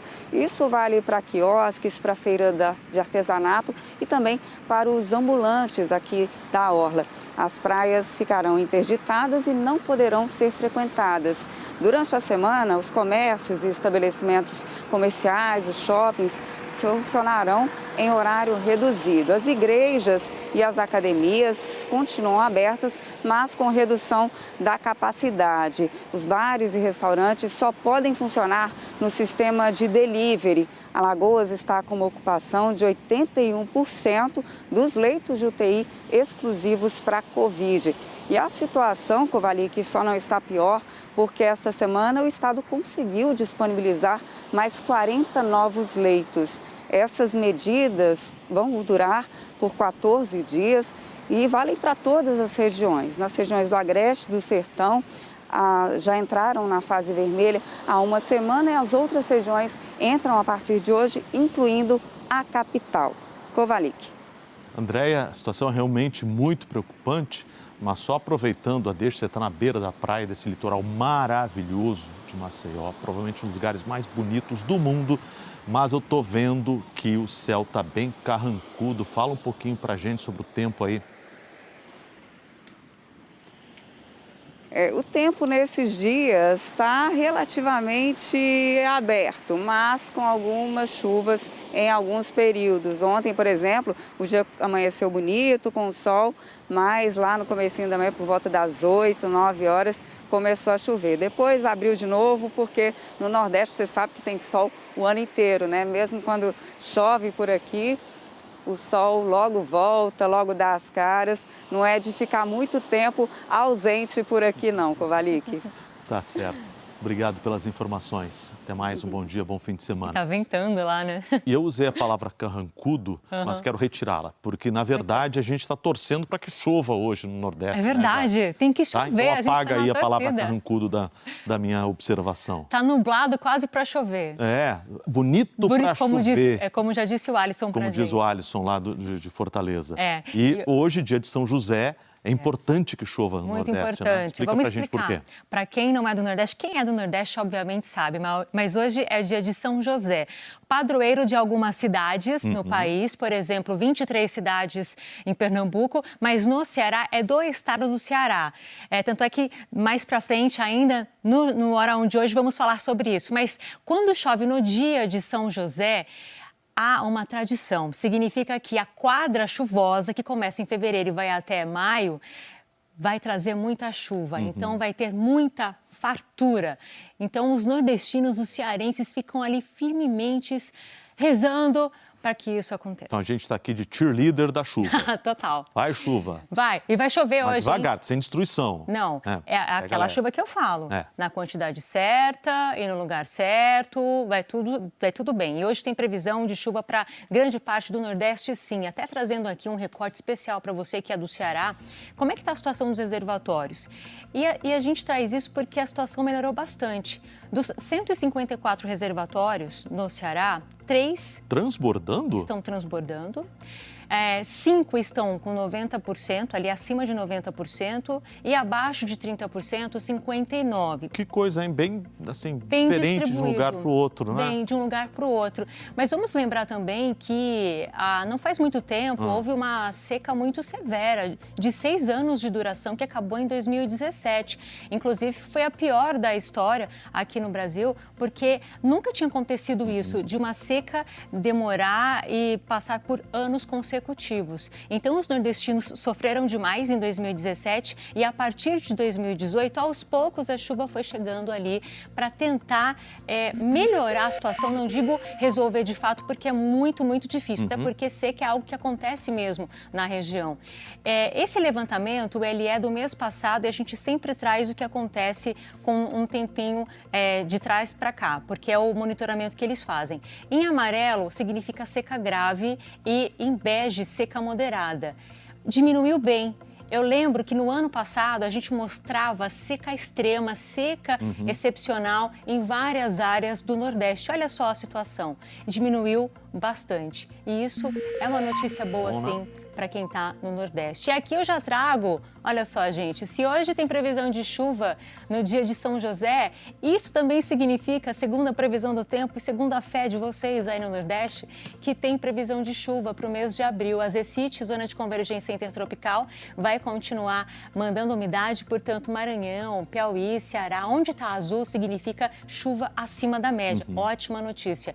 Em maio, essa chuva começa a diminuir, fica entre média e um pouquinho abaixo. Então, você que precisa bastante aí de água para fazer sua produção, plantação, abril muita chuva, em maio já começando a diminuir.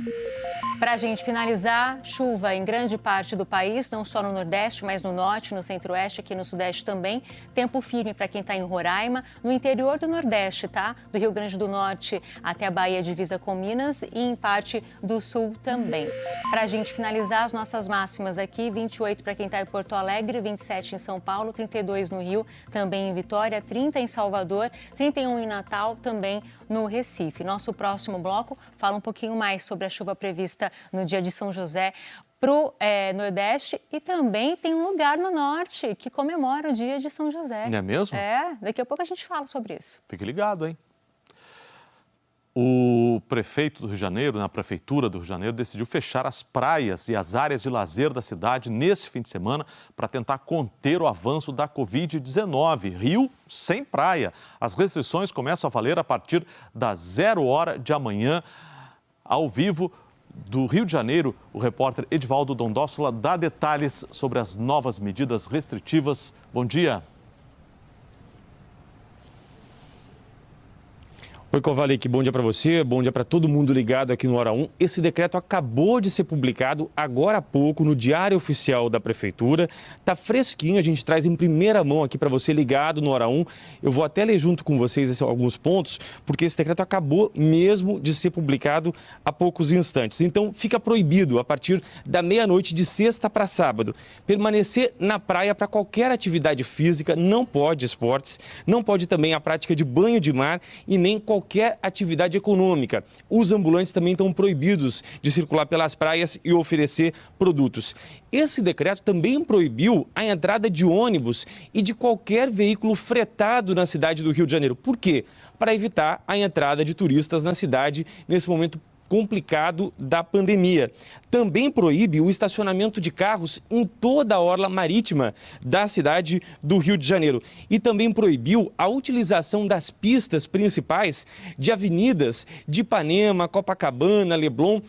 É uma prática muito comum entre os cariocas utilizar essas pistas como atividades de lazer aos fins de semana. Agora, esse decreto também proíbe essas atividades de lazer aos fins de semana para tentar conter o avanço do coronavírus. Esse decreto entra em vigor já a partir da meia-noite de hoje, mas na segunda-feira o prefeito Eduardo Paes se reúne com um comitê científico e podem aparecer novas medidas de restrições, porque quando acaba esse decreto que está em vigor agora, na próxima segunda-feira, e a partir do começo da próxima semana, então, podem aparecer novas medidas ainda mais restritivas aqui na cidade do Rio de Janeiro. Kovalik. Que coisa impressionante, hein? Olha, eu trabalhei no Rio de Janeiro aí, década de 90, né? Já faz tempo. Portanto, há alguns anos eu não me lembro de o Rio de Janeiro ter ficado um fim de semana sem praia em todo esse período. E não me lembro de ter visto alguma coisa anterior a isso. É uma medida extrema, realmente, uma cidade que depende da praia, depende do turismo, está totalmente fechada, inclusive para ônibus. Realmente, medidas muito, muito, muito drásticas. Obrigado pelas informações. Um bom fim de semana, bom trabalho aí.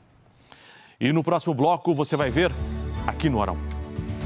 A Agência Europeia de Medicamentos confirma a eficácia e a segurança da vacina da Oxford AstraZeneca. 500 pessoas aguardam por um leito nos hospitais de Goiás. O estado enfrenta uma situação de calamidade.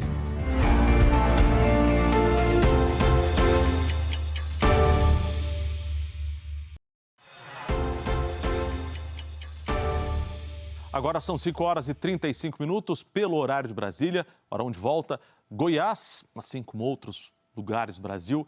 Goiás está vivendo o pior momento desde o início da pandemia. Pacientes enfrentam filas por uma vaga nos leitos de enfermaria e de UTI. O estado inteiro está em situação de calamidade.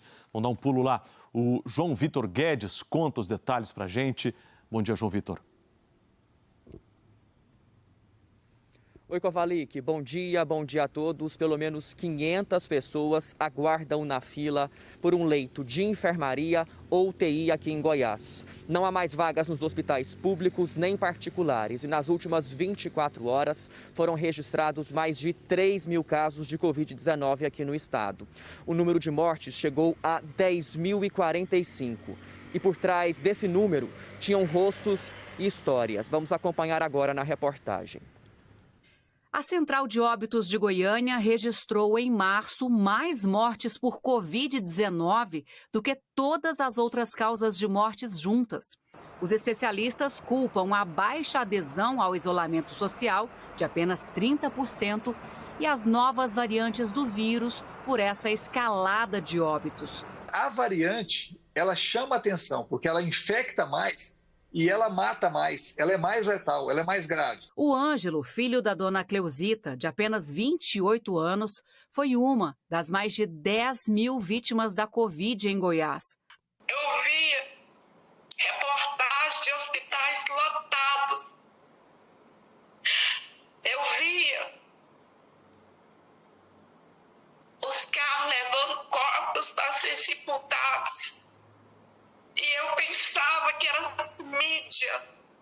Eu sei que a enfermidade existe, porque ela bateu na minha porta e levou um pedacinho de mim. 22 hospitais públicos estão lotados. Já são mais de 500 pessoas na espera por leitos de UTI ou enfermaria.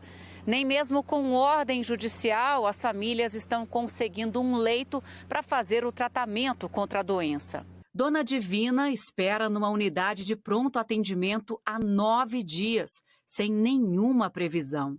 O estado dela está gravíssimo e ela está correndo um risco iminente de morte a qualquer momento. Então, a cada minuto que se passa, a gente vai ficando apreensivo, a gente fica sem saber o que fazer. Se você tem a capacidade de atender 15 pacientes, eu digo a capacidade envolvendo a equipe médica, a oxigênio, medicamentos, leitos. Você tem a capacidade de atender 15. Se você tentar atender 20, você não vai prejudicar aqueles 5 a mais. Você vai prejudicar os 20. A média diária de mortes em Goiás é uma das maiores do país. Nessa semana, o governo do estado publicou um decreto fechando o comércio pelos próximos 14 dias para tentar diminuir a circulação de pessoas nas ruas. Praticamente todo o estado de Goiás está em situação de calamidade. Kovalik. Obrigado pelas informações. Bom dia, bom fim de semana. A Agência de Medicamentos da União Europeia confirmou que a vacina desenvolvida em parceria pela Universidade de Oxford com a farmacêutica AstraZeneca é segura e eficaz no combate ao novo coronavírus. A gente fala mais sobre esse assunto que estava gerando muita preocupação no mundo inteiro, inclusive aqui no Brasil, obviamente. A gente fala com a Cecília Malan, que vai nos dar os detalhes. Bom dia, Cecília. Bom dia, Kovalik, bom dia a todos. Olha, assim que saiu o parecer da agência, pelo menos 10 países que tinham suspendido o uso da vacina por precaução anunciaram a retomada da campanha. A diretora executiva da Agência Reguladora da União Europeia esclareceu que após uma análise profunda de casos de trombose relatados em alguns países, o comitê chegou a uma conclusão científica clara: a vacina é segura e eficaz e que não está associada a um risco maior de formação de coágulos sanguíneos. O órgão regulador vai continuar acompanhando a vacinação no continente e esclareceu que os benefícios do imunizante superam os riscos. O primeiro-ministro britânico Boris Johnson recebe hoje a primeira dose da vacina contra a Covid e vai ser a da AstraZeneca. 16 regiões da França, inclusive a capital, Paris, voltaram ao confinamento obrigatório por causa do aumento no número de hospitalizações e mortes por Covid. As medidas começaram a valer hoje já e devem durar um mês. Cerca de 21 milhões de pessoas, um terço da população francesa, enfrentam restrições pela terceira vez desde o início da pandemia. A contaminação aumentou nos últimos 15 dias e a pressão sobre os hospitais disparou. Nessa nova etapa, o comércio não essencial volta a fechar e as pessoas devem respeitar um toque de recolher das 7 da noite às 6 da manhã. Escolas e universidades seguirão abertas. Os franceses também vão poder se exercitar ao ar livre numa distância de até 10 quilômetros de casa. O governo afirmou que, caso a situação não melhore, as restrições podem ser ampliadas e estendidas ao restante do país. Vamos acompanhar. A França segue aí o exemplo de outros países europeus que já adotaram novas medidas de isolamento para conter essa terceira onda de infecções. É o caso da Itália. Ontem, o país homenageou as vítimas da Covid com um dia de luto. O primeiro-ministro Mário Draghi esteve na cidade de Bérgamo, que foi devastada no início da pandemia, para inaugurar uma floresta que lembra os mais de 100 mil mortos no país. Draghi plantou a primeira árvore do memorial e disse que gostaria que este dia pudesse marcar também o fim da pandemia, o que infelizmente não é o caso, sabemos bem, né, Kovalik? Porque até aqui no Reino Unido, onde o vírus está mais controlado, a palavra de ordem ainda é cautela e o governo não esconde que vamos conviver com essa doença por bastante tempo ainda. E que imagens impressionantes essas de Paris, né, mostrou enquanto você falava, pontos turísticos em Paris completamente vazios. Né? Que coisa impressionante. Acho que nem na Segunda Guerra Mundial isso aconteceu. Há filmes de guerra que mostram imagens das pessoas, mesmo durante tiroteios, ocupação nazista, as pessoas andavam pela rua, algumas pessoas. Agora não se vê ninguém. É impressionante.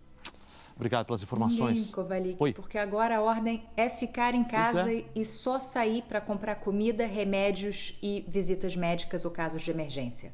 E essas imagens impressionam muito, dão realmente a dimensão do que está acontecendo no mundo inteiro e especialmente uma cidade, a cidade mais visitada do mundo, que é Paris, onde tem mais turistas no mundo. Impressionante. Obrigado. Bom fim de semana. Jaqueline Brasil, chega aí, vamos falar do assunto do dia, que hoje, Jaqueline Brasil, é dia de São José, quer dizer, entre tantos assuntos do dia, né? Pelo menos um assunto um pouco mais leve. Dia de São José, padroeiro de muitas cidades, país afora. E do estado do Ceará. E o santo tem um significado tão importante para o Ceará que é até feriado. Vamos lá, então, conversar com a repórter Biana Alencar para contar tudo para a gente, como vai ser o dia de hoje. Bom dia. Bom dia, Biana.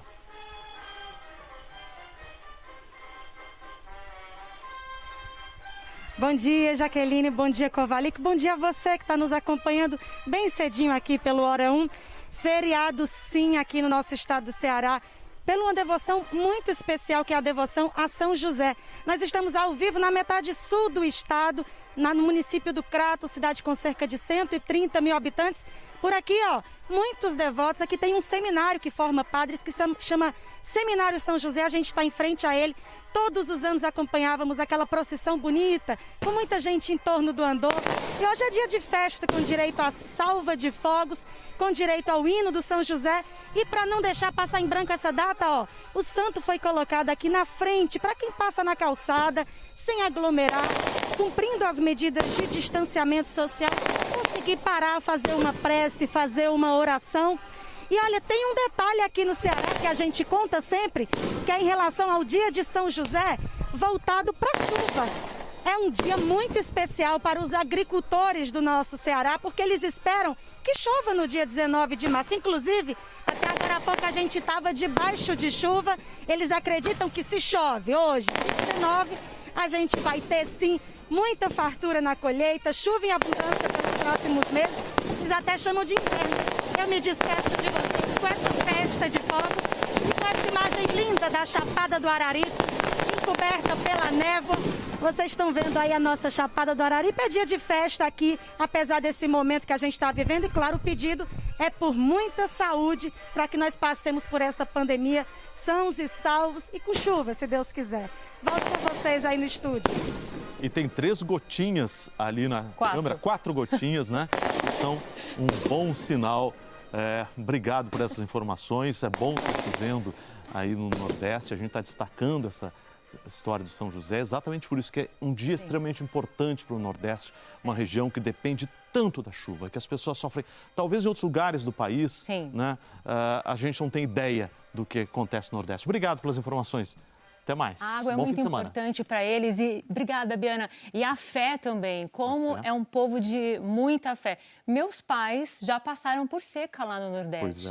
E o meu avô, ele rezava sempre, fazia até promessas e quando começava a chover era algo tão especial e isso eu sei que acontece hoje ainda no Nordeste. Então, tá chovendo. Agora há pouco a gente mostrou que tem previsão de chuva para hoje e para as próximas semanas. Então, é uma boa notícia entre tantas que estão acontecendo ruins no dia de hoje, né? Bom, eu estudei no Instituto Educacional São José. Ah, então...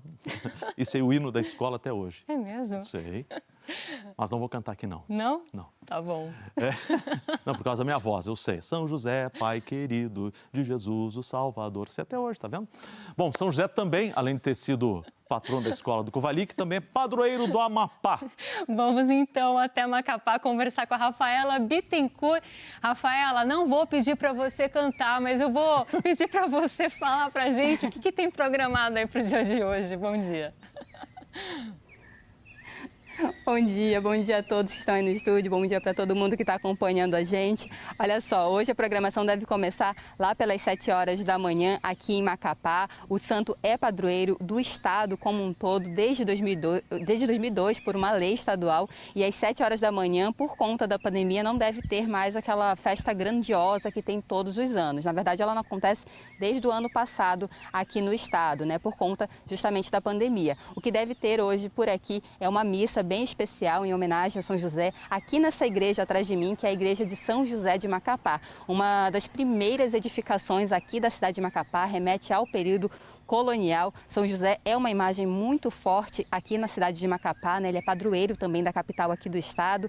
Ele tem uma estátua só dele lá no meio do Rio Amazonas, que passa bem em frente à cidade, abençoa aí a nossa capital. E ao lado dessa estátua tem também a Fortaleza de São José de Macapá, que é uma das maiores edificações militares da América Latina. Tem 239 anos de existência, né? E está em processo de reconhecimento para se tornar um patrimônio da humanidade pela Unesco desde 2017. A programação hoje acontece com essa missa, né, que vai acontecer às 7 horas da manhã e logo depois a imagem do santo deve seguir pelos principais pontos aqui de Macapá para que os fiéis tenham esse momento aí com o santo, né, um momento de demonstrar a sua fé.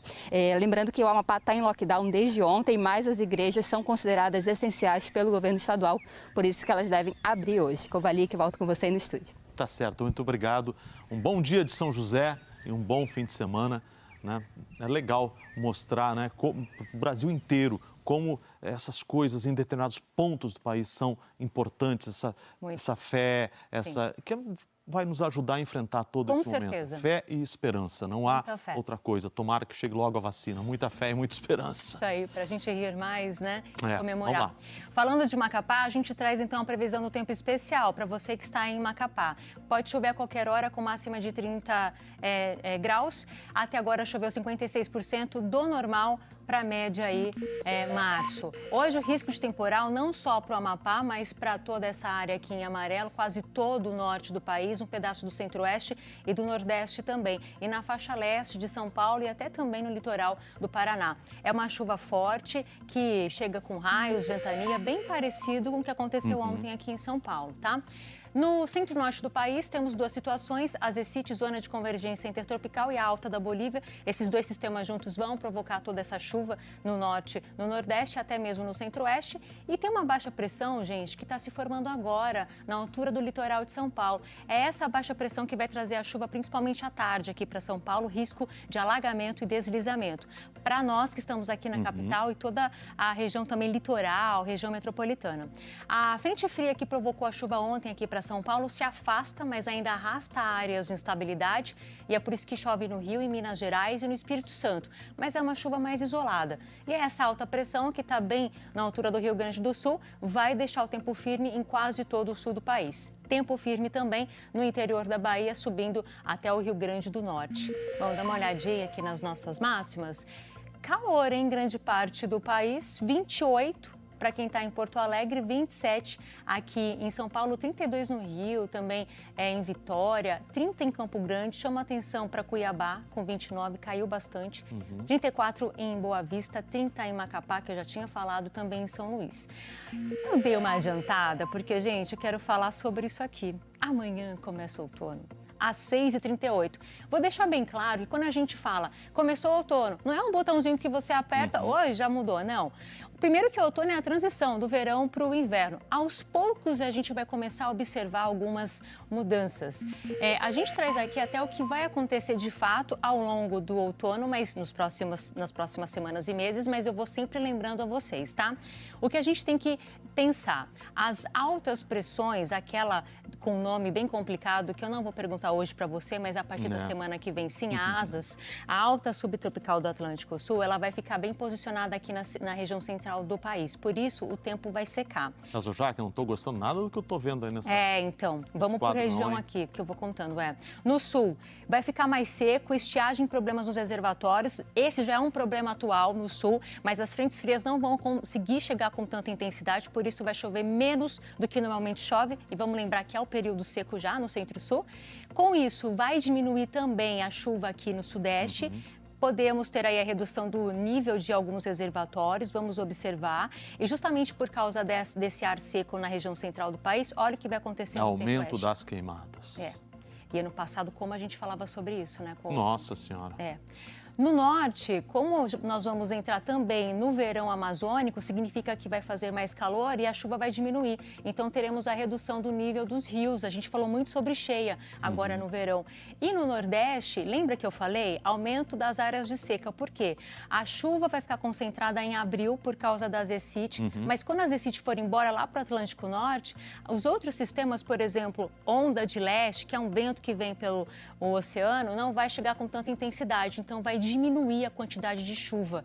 Então, a chuva vai ficar mais persistente no Nordeste agora, entre março e abril. Em maio já vai diminuindo, tá? Vamos falar muito sobre isso nas próximas semanas.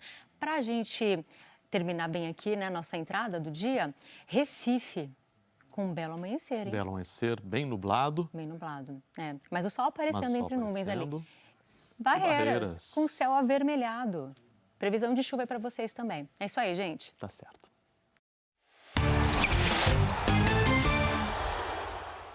Alessandro Jodar de volta, mais uma vez um bom dia, bom fim de semana.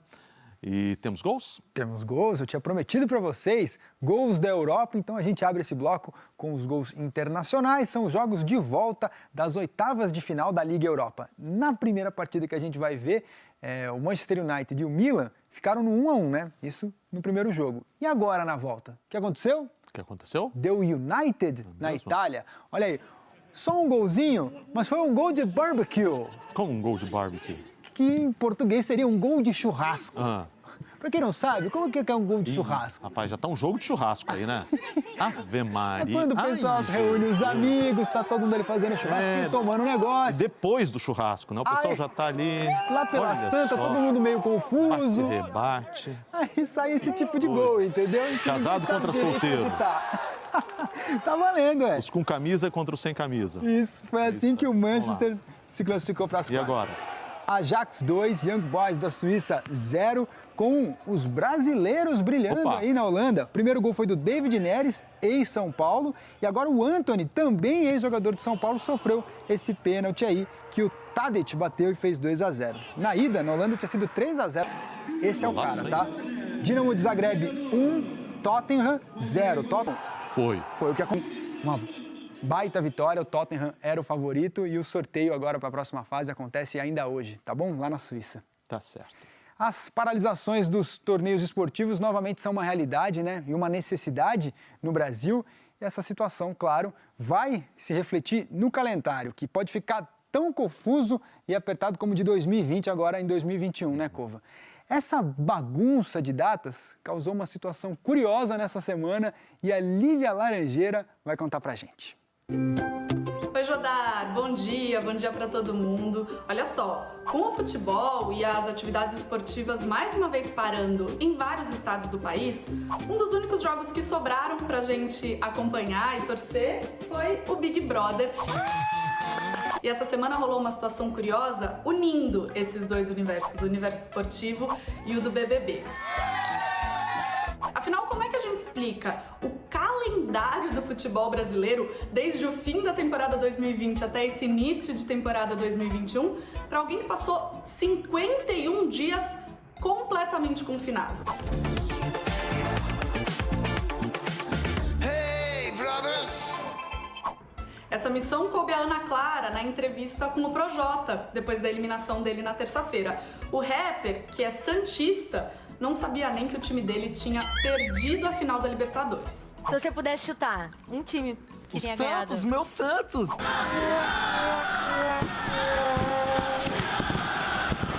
Tem que ser o Santos. Cara, não foi não. Ah, não acredito nisso. Eu diria que o Palmeiras ganhou com um gol aos 53 Como do segundo assim, tempo. Gente? Mas então, olha só, o Palmeiras não ganhou o Mundial. Já teve o Mundial?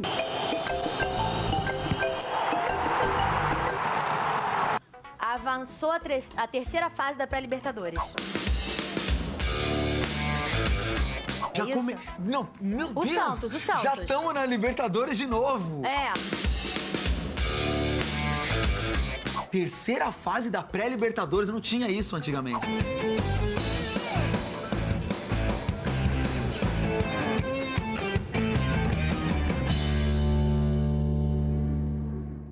Que coisa, hein? Ai, gente. Hey, brothers!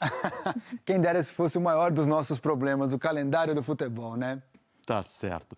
Olha, gente, não dá para terminar sem chamar o Globo Repórter. Você vai ver que a maior região metropolitana do Brasil, famosa pelo barulho, pelos congestionamentos, guarda muitas surpresas. Florestas, rios de águas limpas e cachoeiras. Vamos conhecer pessoas que fazem de São Paulo um lugar melhor, com mais qualidade de vida. O homem que plantou um parque inteiro e ajudou a criar uma área de lazer frequentada por milhares de pessoas. Na floresta que renasceu das cinzas, quem desmatava agora trabalha para proteger o meio ambiente. A história de amor que fez um homem construir a casa em torno de um pinheiro. E o susto de dar de cara com uma onça ao dirigir por uma estrada de São Paulo. Tinha uma onça no meu caminho, né? Hoje, no Globo Repórter. Dá para perder? Não dá para perder. Não. Gente, o Hora 1 fica por aqui, mas... Para você rever tudo que a gente mostrou aqui no Hora 1, passa lá no Globoplay, porque a semana acabou, Judá. A semana acabou e tô igual aquela onça lá. Vamos curtir esse fim de semana, mas nos cuidando, né? Isso. Sem aglomerar. Com calma, com tranquilidade, sem aglomerar, porque semana que vem tem mais. Gente, tenha um excelente fim de semana. A gente termina com essa imagem do amanhecer maravilhoso. Que as nuvens caiam, tragam chuva para o Nordeste, mas que tragam também muita esperança para a gente. Até mais.